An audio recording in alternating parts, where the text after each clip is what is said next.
महाराज एक सवाल आज के दौर में सांसारिक भोग विलास में गूंजता रहता है। अधिकतर मन को बताया गया है कि मन एक सबसे बड़ा मित्र है मनुष्य के लिए और उतना ही बड़ा दुश्मन है। इसके पीछे क्या पहलू है महाराज, आपका क्या मत है? सुन भाई, बोल गुरुदेव भगवान की जय। ये गीता में भी स्पष्ट किया, अर्जुन ने यही प्रश्न किया गीता में कि हे कृष्ण मना चंचला, कृष्ण जी मन बहुत चंचल है, ये कैसे रुके? तो उन्होंने कहा है कृष्ण ने, अर्जुन अभ्यासेन कुंते, हे अर्जुन इसका अभ्यास करें। तो अभ्यास क्या है कि करत करत अभ्यास के जड़ मत होत सुजान और रसरी आवत जान के सिल पर परत निशान। अभ्यास बहुत बड़ी चीज है। जो पानी भरते डेली अपन कुआं से, तो रस्सी ही पत्थर को काट देती है, इतना गहरे गड्ढे पड़ जाते थे, देखो सबने देखा। और वही रस्सी अभी एक दिन तुम पत्थर में रगड़िए तो हाली टूट जाएगी, कोई दाग नहीं पड़ेगा। इसलिए मन रोकने का अभ्यास करें, बैठे। तो इसी को योग वशिष्ठ में वशिष्ठ से राम जी ने यही प्रश्न किया है, गुरुदेव ये मन बड़ा चंचल है, कहीं तो ये शुभ मार्ग की ओर जाता है, कहीं अशुभ मार्ग की। इसकी दो धाराएं नदी की तरह बहती हैं। तो उन्होंने भी ये कहा है कि विचार, एक विचार ज्ञान है, विचार कहते ज्ञान को। तो जैसे हाथी जब मतंग होता मस्त तो अंकुश से रुक जाता, तो मनुष्य के लिए विचार अंकुश है। मन या बज रहा है तो पहले विचार करें, यदि विचार से भी नहीं रुक रहा है तो फिर उन्होंने बताया मन एक वृत्ति है और ये तुमसे ही बनी, ये मन भी जड़ है। मन बुद्धि चित्त अहंकार शरीर ये सब जड़ है और ये सब चेतन आत्मा से ही चेतन लग रहा है। ये तो पहले ही मरे मरा है। महाराज हमारे ऐसा मानना है कि लोग कहते हैं कि पूर्व जन्म के आप जो कर्म कर रहे हैं पूर्व जन्म के अनुसार ही चल रहा है। क्या मन भी पूर्व जन्म के अनुसार ही अपना कार्य करने के लिए प्रेरित करता है कि अपन इस जन्म के लिए मन प्रेरित करता है? क्या माने अपन? ये सब करते प्रारब्ध कहते, प्रारब्ध का काम है ये शरीर, ये प्रारब्ध से मिला। ठीक है। और एक होता पुरुषार्थ, प्रारब्ध से तो शरीर मिल गया, अब पुरुषार्थ किया नहीं और रहे प्रारब्ध के बल पे, उन्हें तो रोना ही पड़ेगा। प्रारब्ध तो है, आपको प्रारब्ध था तो फिर शरीर मिल गया तुमको, बड़े भाग मानुष का, ये प्रारब्ध से मिला है। अब आपको पुरुषार्थ करना पड़ेगा। और महाराज जैसे मन नहीं लगता पूजा पाठ करने में, अक्सर लोगों को देखा है कि मन चंचल रहता है, पूजा पाठ कर रहे हैं मन नहीं लग रहा है, इसको कंट्रोल कैसे मन पर कंट्रोल किया जाए? ऐसी कोई तनिक शब्दों में आप ऐसा या भी बताया तो रहे, मन को कंट्रोल करने के लिए ऐसे बैठ जाए चुप शांति से हैं। अब ये मन देखो जैसे भजन कर रहा है तो मन कहीं इधर भजता कहीं उधर भजता, तो ये भजन नहीं है। क्या भजन है कि मन की तरंग रोक ले बस हो गया भजन, आदत बुरी संभाल ले बस हो गया भजन। अब ये मन ऐसे बैठ जाइए, सीधी यहाँ दृष्टि रखें, यहाँ दृष्टि रखें बस। अब यहाँ के अलावा के दो जब ये दृष्टि तुम्हारी नहीं जाएगी तो मन भी रुक जाएगा। ये इंद्रियां जो भक्ति हैं, इंद्रिय जो एक आँख का काम है देखना, कान का काम है सुनना, जीभ का स्वाद लेना, नाक का सुनना, वो खुशबू अच्छी बुरी लेना, जी है नाक का, और जो त्वचा का स्पर्श करना, सब इंद्रियां जी। और जो इंद्रियों से परे है मन, मन से परे है, श्रेष्ठ है। तो मन अब वो जो इंद्रियों के साथ ही चलने लगता है वो मन है अज्ञानी। जो मन रुक इंद्रियों को डांटे वो है ज्ञान। अभी ज्ञान क्या है? अभी संग ने किया महान पुरुषों का, संग से रुक जाएगा सब। अभी भाई संसार का संग किया है तो संसार सत्य लग रहा है, हाँ, जबकि संसार सत्य है नहीं। एक सत आत्मा ही। कई आदमी महाराज मैंने देखा है कि मीडिया में हूँ, ज़्यादातर संतों के बीच और आम लोगों के बीच रहना मेरा प्रतिदिन का कार्य है। देखा है कि आदमी इस महंगाई के दौर में सेवा तो करना चाहता है, आराधना करना चाहता है, प्रभु से मिलना चाहता है, सब कुछ करना चाहता है, लेकिन महंगाई इतने चरम सीमा पे है कि उनको कि कहीं जाना है, नौकरी करना है तो 12 घंटे की ड्यूटी करना है, 10 घंटे की ड्यूटी करना है, तो वो आराधना नहीं करना चाहते, कर पाने का समय नहीं मिल पाता, क्योंकि गृहस्थी उसका भी संचालन करना है। महंगाई उनके बीच में बाधा बनती है। उनके लिए क्या संदेश देंगे महाराज? ये तो प्रकृति का काम, प्रकृति अलग होता है। प्रकृति माने जिसने ये सृष्टि की, प्रकृति और पुरुष उस परमात्मा को कहा। प्रकृति जो माँ है, ये प्रकृति का काम है, ठीक है।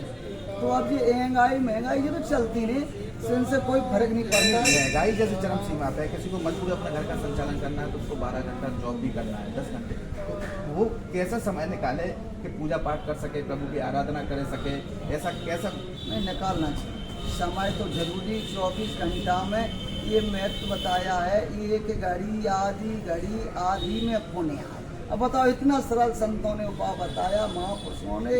एक घड़ी होती 24 मिनट की, अब बहु में आधी 12 मिनट और बहु में आधी 6 मिनट। अब कम से कम 5 मिनट को तो टेम काटें। और महाराज एक देखा है कि आज का दौर आम आदमी देखे, बड़े बड़े लोग जो बैठे हैं, आम आदमी जो है वो पिसता जा रहा है, कहीं ना कहीं तो उसकी आवश्यकता है। महंगाई चरम सीमा पे है, तो उसको कहीं अपनी पूर्ति, घर का संचालन करने के लिए ब्याज पे पैसा लेना पड़ता है। ब्याज का एक बहुत परंपरा चली आ रही है, राजा महाराजाओं के ज़माने से चला आ रहा है, कर बोलते हैं जिसको अपन। तो महाराज आवश्यकता के अनुसार लोग बड़ी तादाद में ब्याज, गरीब जो परेशान है मान शरीर से अपने घर का संचालन करने के लिए, उसके पास धन नहीं है तो लेता है। तो उन ब्याजधारियों के लिए आपका क्या संदेश है कि लेना चाहिए ब्याज के नहीं लेना चाहिए? ब्याज लेना महापाप। हाँ, हर एक का काम चला देना चाहिए। जो आपके पास पैसा है उसको दे दें, उसका काम कर। किसी के काम जो आए उसे इंसान कहते हैं। तो अब आपने कहा है कि महंगाई क्यों? अब जितनी आप वस्तु बढ़ा रहे हो, पहले कुछ नहीं थे, केवल सूखे चना की रोटी नॉन से खा लेते थे और सुखी थे। अब तुमने खुद गाड़ी भी चाहिए, मोबाइल भी चाहिए, टीवी भी चाहिए, ये सब चीजें जितनी वस्तु बढ़ाई है, पूरा जो बनाया ये बढ़ाया है, जो तुमने बढ़ाया, इसलिए जो महंगाई चरम सीमा पे जा रही है। नहीं, हमें किसी की जरूरत नहीं है भैया, केवल सूखी रोटी मिल जाए। तो जी आप लोगों ने इतना पैसा खर्च हो रहा है, जी बेफजूल हो रहा है।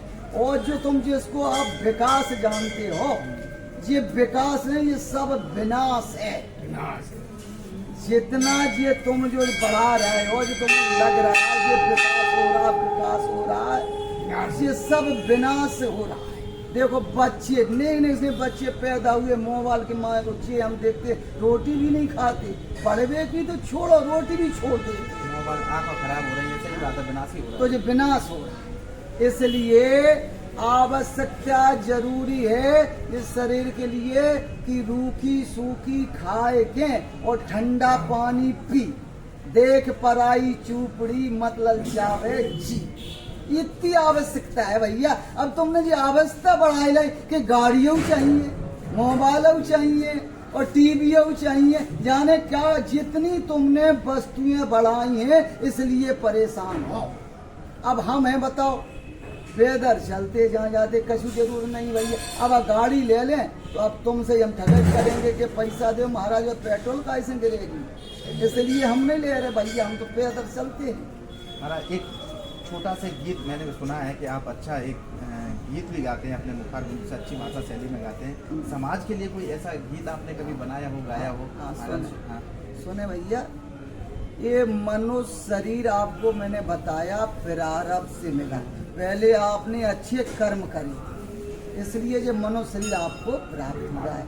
अब बड़े भाग से मिला है, तो अब इसका आप दुरुपयोग कर रहे हैं। क्यों? ये भौतिक चीजें में लगे रहना, जो नाशवान है, अनित्य है, इनमें लगे रहना, ये सब दुरुपयोग हो रहा है। जो नित्य अविनाशी है, जो सत्य है, उसमें लगे नहीं हो। तो जी अब आपका वो समय खराब जा रहा है। इसलिए इसको कहा है, संतों ने भी कहा है कि उस प्रभु की कृपा है बड़ी, याद कर ले घड़ी दो घड़ी। उस प्रभु की कृपा है बड़ी, याद कर ले घड़ी दो घड़ी। तो क्या कहते हैं महान पुरुष कि इन शुभ कर्मों का फल है ये, तुझे मानव का चोला मिला। जो आया है जाएगा वो, बंद होगा न ये सिलसिला। वेद की कहती एक एक कड़ी, याद कर ले घड़ी दो घड़ी। उस प्रभु की कृपा है बड़ी, याद कर ले घड़ी दो घड़ी। तो क्या संत कह रहा है महान पुरुष कि इन शुभ कर्मों का फल है ये, तुझे मानव का चूल्हा मिला है। पहले तुमने अच्छे कर्म किए थे, इसलिए मनुष्य का शरीर तुम्हें मिला है। अब ये समझना है ये मिल गया है तो किस लिए मिले, इसकी रिसर्च खोज करें अपने कि हम कौन है। तो अब यहाँ शोध वेदांत कहता है कि आया है जाएगा वो, जो आया है वो जाएगा, बंद होगा ना ये सिलसिला। इस संसार का सिलसिला ऐसे आवागमन होता चलता रहेगा। जो आया, कौन आया है? जिस शरीर आया है, जे जन्मा है, छोटा था, जवान हुआ और बड़ा वृद्ध होके जी चला जाएगा। तुम माने आत्मा, अब शरीर नहीं है। अब इसको शरीर को मैं कहने लगा जी अज्ञान है भैया। आत्मा न जायते न मृत्यते, आत्मा न जन्मती है न, वो है आप, इसको जाने। गीता में जी भगवान कह रहा है और जी महान पुरुष कह रहा है कि जो आया है जाएगा वो, बंद होगा ना ये सिलसिला। वेद की कहती एक एक कड़ी, याद कर ले घड़ी दो घड़ी। अपने को अभी भूले हुए, तो वेदांत कहता है जो भूला हुआ है वो बर्बाद है, याद है वो आबाद है। अभी याद नहीं कि हम कौन हैं, बर्बाद है। तो यहाँ महान पुरुष कहते हैं क्या, इस जवानी पे इतरा न तू, बातों बातों में रुक जाएगी। उबरा सीना सिकुड़ जाएगा और कमर तेरी झुक जाएगी। टेक सर पे चले ना छड़ी, याद कर ले घड़ी दो घड़ी। तो याद करना है, ये जवानी में विसरा घमंड नहीं कर, ये तो सुगुल करे जी ऐसी कमर झुक जाएगी, ये नहीं चले। तो मनुष्य शरीर किस लिए मिला है, इसका बड़ा महत्व है। तो महत्व को पहले समझे। तो यहाँ कह रहे हैं कि ये आपकी टेक जो हाथ है ये नहीं चलेगी। तो यहाँ का कि इन शुभ कर्मों का फल, वो कहते हैं हाँ, जो करना है ले आज कर, फिर खबर यार पल की नहीं। मानव जीवन को कर ले सफल, फिर देर इसमें पल की नहीं। टूटे श्वासों की जाए लड़ी, याद कर ले घड़ी दो घड़ी। उस प्रभु की कृपा है बड़ी, याद कर ले घड़ी दो घड़ी।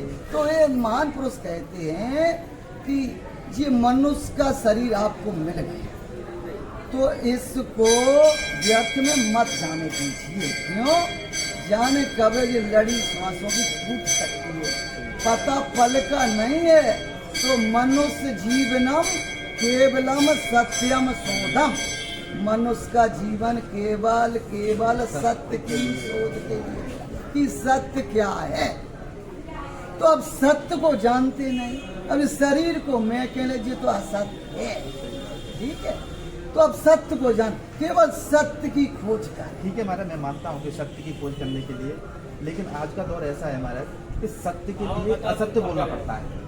तमाम मैंने देखा है तो वो किस दोष में आता है, नहीं, सत्य पाने के लिए असत्य नहीं बोलना पड़ता जी। असत्य बोलते हैं इनको तो पाखंडी कहा है।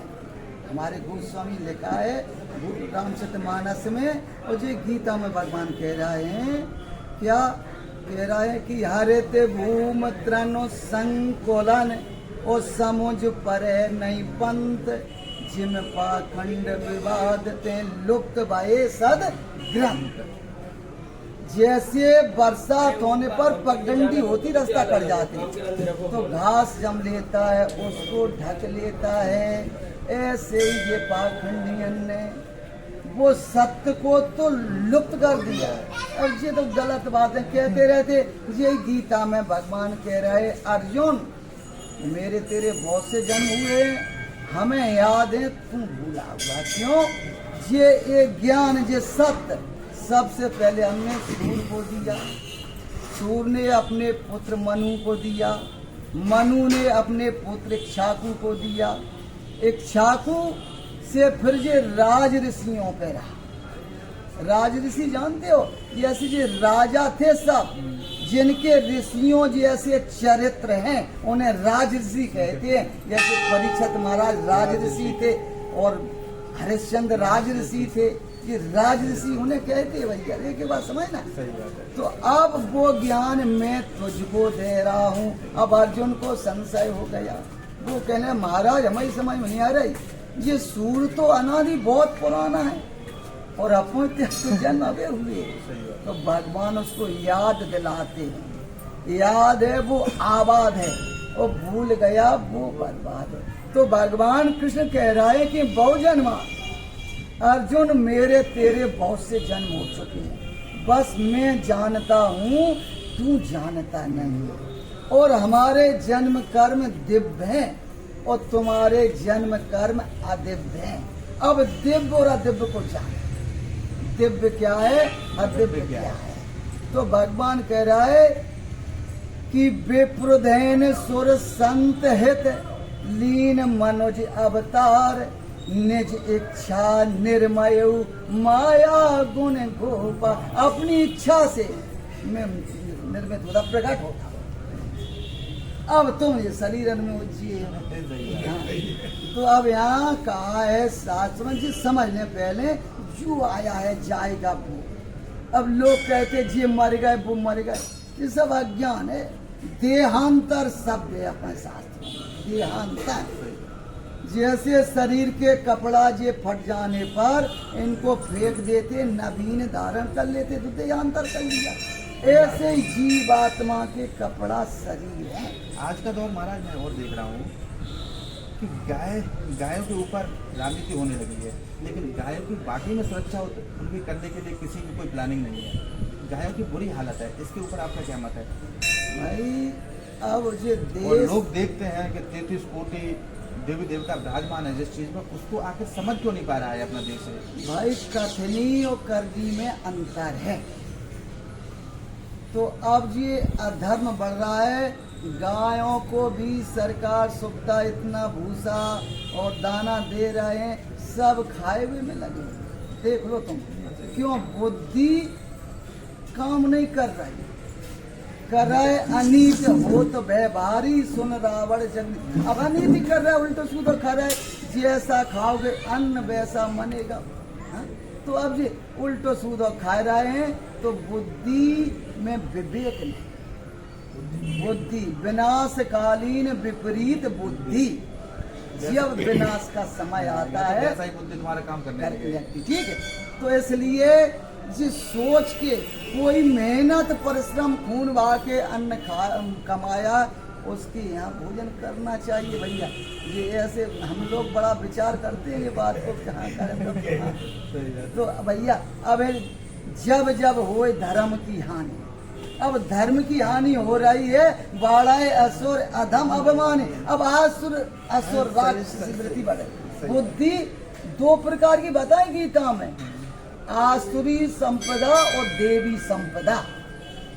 आसुरी संपदा का प्रकोप बढ़ रहा है। हाँ, आसुरी संपदा का प्रकोप बढ़ रहा है, देवी संपदा का कम हो रहा है। गायों की सेवा के लिए महाराज क्या संदेश देंगे आप लोगों को, किस प्रकार से करना चाहिए कि नहीं करना चाहिए, क्या कहना चाहते हैं? ये सबका धर्म है कि धर्म न सेवा सबसे सेवा धर्म कठोरा, सिरवर चले उचितपन मोरा। ये भरत जी कह रहे सेवा धर्म सबसे कठिन है, ये लोग अब करना नहीं चाहते हैं। सबसे कठिन सेवा धर्म बताया और से बातें तो करते रहे, ये कर ले ये कर ले। एक गाय पड़ी हुई है महावीरगंज में दिनेश पंडित जी की यहाँ, तो 15 दिन से पड़ी। कोई कह रहा है मशीन से उठाओ, ये ले आओ वो ले आओ, हमने की ले आओ वो ले आओ, रस्सी से कट जाएगी। धोती दो हमने जोड़ के उसको चारों बगल से वो करके बांध के और सबसे कही ऐसे टांग, सबने टांग ली। बागे बड़े बड़े कौद पर गए डरे डरे, तो उसके घोड़े वोड़े सूट साट के खड़ी हो गई। आज वो देखो गैया बिल्कुल ठीक है। अब लोग वहाँ बैठ जाते, बातें तो करते हैं कि मशीन लिया, शरीर से श्रम नहीं करने चाहिए। हाँ। कोई अभी एक कबाड़ा भरे हुआ था ठिलिया में, तो वही ठिलिया रुक गई, वहाँ में नाली सी थी, तो वहाँ भैया 20 लोग बैठे इधर उधर, मदद कोई करने वाला नहीं है। हम हमारे सेवानंद निकले तो वह ठिलिया को होटेल दिया, ठिलिया को होटेल निकल गए, वो सब दौड़ के आएगा फिर हाल। तो अभी ये बुद्धि क्यों जो कुधान न खाया, उल्टो सूरो खा रहा है, जो कुधान नहीं है भैया, काम ही नहीं कर रही, काम नहीं करी बुद्धि, इसलिए विनाशकालीन विपरीत बुद्धि, उल्टी बुद्धि चल रही है। महाराज ये ठीक है, सब चीज़ें आपसे वार्तालाप हुई, अच्छा लगा मुझे, और संदेश भी आपने अच्छा दिया भिंडवासियों के लिए। हम चाहेंगे कि महाराज आपको कहाँ से प्रेरणा मिली, ये सब चीज़ सांसारिक भोग छोड़ कर आपने रूप धारण किया है, ये आपको कहाँ कब से प्रेरणा, कब से ये रूप धारण किया है? प्रेरणा जैसे संग बताया है, महान पुरुषों का संग का, वहाँ नवदा भक्ति में भी पहले कह रहा है प्रथम भगत संतन कर संगा। संग की कह रहा है, यहाँ शर्त नहीं है कहूँ केवल केसु अनपढ़ बनेगा अज्ञानी बेवकूफ, संग करिए, संग की कह रहा है। और दूसरे रत मम कथा प्रसंगा, कथा में रति और मन लगाने पर भैया तब कछु हिल्लो पर जा में सूदी कह रही संग पकड़ ली संग को। जैसे आपने शराबी का संग पकड़ लिया तो आप शराबी बन जाओगे, और ज्वारी का पकड़ लिया तो ज्वारी बन, ऐसे ही संत का संग कर लें तो आप संत बना देगा। संत क्यों कि पारस और संतों में बहुत ही अंतर जान, पारस केवल लोहा कंचन करे और संत करे आप समान। पारस लोहा को सोना तो बना सकता है पर पारस नहीं बना सकता है, और संत करे आप समान, इसलिए संत आपको संत बना देता है। इसलिए ये संग का रंग चढ़ता, जैसी संगति वैसी रंगति। हम जैसे अनपढ़ बेवकूफ आदमी, कोई पढ़े लिखे नहीं, ऐसी खेती में लगे, जो महान पुरुषों का संग पकड़ा, और संग पकड़ा एक आहार शुद्ध, आहार की मेहनत विशेष बताइए, आहार शुद्ध होना चाहिए, आहार शुद्ध तो ये विवेक हो जाएगा। विवेक के बिना आप बात को पकड़ नहीं। भाई ज्ञान और बुद्धि तो सबके अंदर है, एक चिड़िया भी जानती है जी हमारा घोंसला है, जी हमारे बच्चा वहीं जाएगी चुनाएगी। अकेले विवेक जी मनुष्य के अंदर है, तो विवेक जी बहुत ऊंची चीज बताइए। तो विवेक का मोल नहीं बिकता है, बिन सत्संग विवेक न होई, राम कृपा बिन सुलभ न सोई। जिस पे भगवान की कृपा होगी तो संत मिलेगा, संत आपको सत्संग सुनाएगा, जिस सत्संग से विवेक प्रकट होगा। अब सत्य क्या है असत्य क्या है वो संत आपको बताएगा।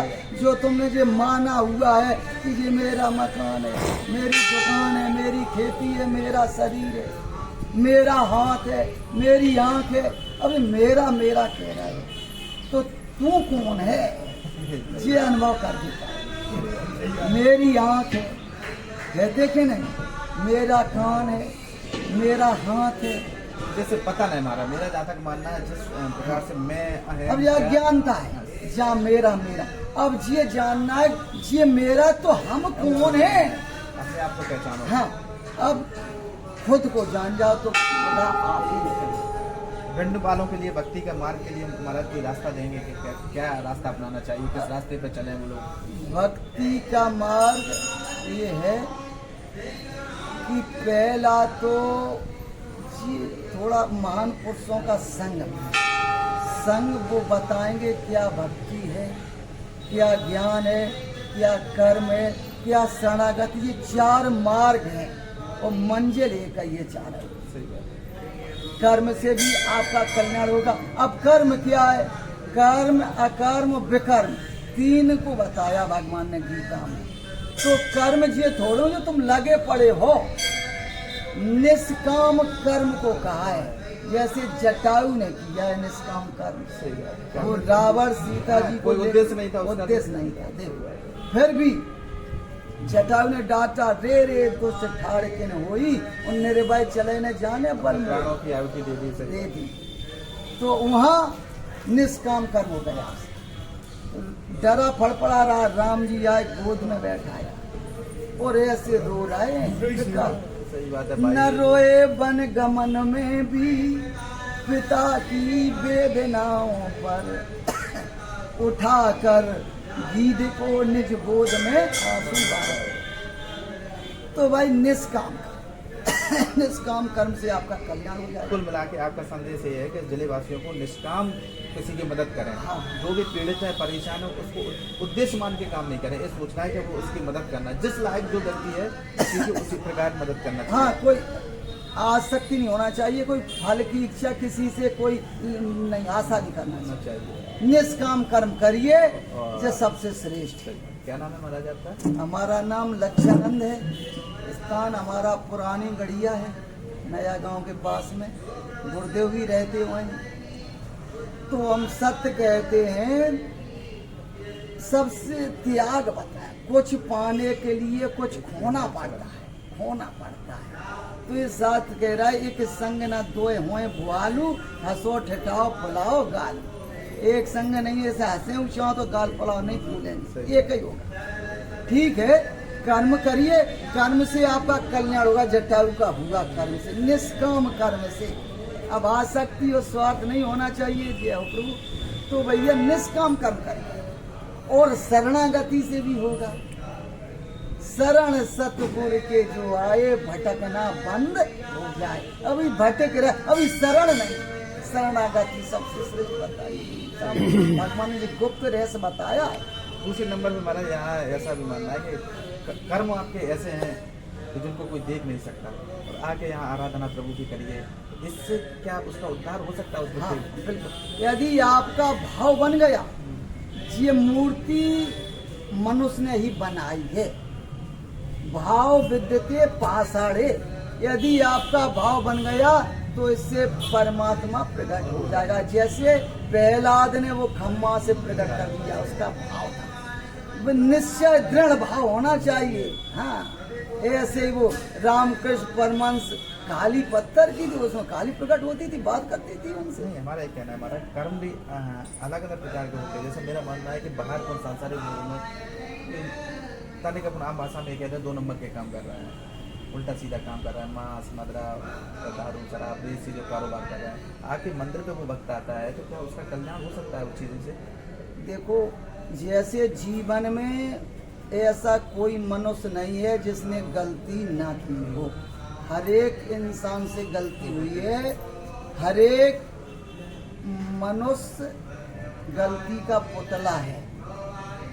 अब गलती जो ठीक कर ले, गलती हुई है और गलती को सुधार कर ले, उसे इंसान कहते हैं। और करता रहे बार बार गलती को, उसे शैतान कहते हैं। ठीक, अरे समझ बात। तो गलती तो सबसे हुई। 3 चोर थे, तो चोरी करके बाजी वो राजा ने पकड़ लिए, पकड़ के और देखा उन्होंने कि उनको फांसी दे दी। तो 2 की सजा भूल गई, तीसरे की भूलने वाली थी। तो उसने पूछा जाता कि अब तुम्हें कोई अंतिम इच्छा क्या है तुम्हारी फांसी देने वाली? तो कि हमारी, वो महाराज से ये कह दिया, हमें एक गुण है। क्या है? कि मैं सोने की खेती करना जानता हूँ, मैं सोना पैदा करता हूँ जमीन में। जो कहा राजा ने कि ये तो बहुत आदमी अच्छा है, उसको छुड़ा लिया तो ये क्या करें बताओ। कहीं खेत बनवाइए, पानी दिया, बकरा जुता के तैयार कर दिया, कहीं आपका कहीं बीज दाना बनाए, सोने के छोटे छोटे गुड़िया बनाए गए, छोटे छोटे दाना। अब कहीं भैया, कहीं नहीं भैया, ये जिसने गलती न की हो, संसार में ऐसा इंसान ले आइए जिसने गलती जीवन में न की हो, वो वह तब जमेगा भैया। अब वहाँ पूरी सभा लगी थी तो ऐसा कोई नहीं निकला जिसने गलती न की हो, ठीक। तो अब वहाँ राजा से पूछा, राजा बोले गलती हमने कोई, मंत्री सब बोले सबने गलती की। तो अब चोर बोला भैया गलती सबने की तो हमें ही फांसी क्यों दी जाए रही, तो उसको माफ कर दिया। इसलिए कर ले गलती को ठीक, उसे परमात्मा माफ कर देता है, कितनी भी बड़ी गलती हो। तुम का अजामिल जैसा पाप, कितना पापी था वो मुक्त कर दिया। आज से आपको बात करने में बहुत अच्छा लगा मुझे। गुरुदेव भगवान की जय।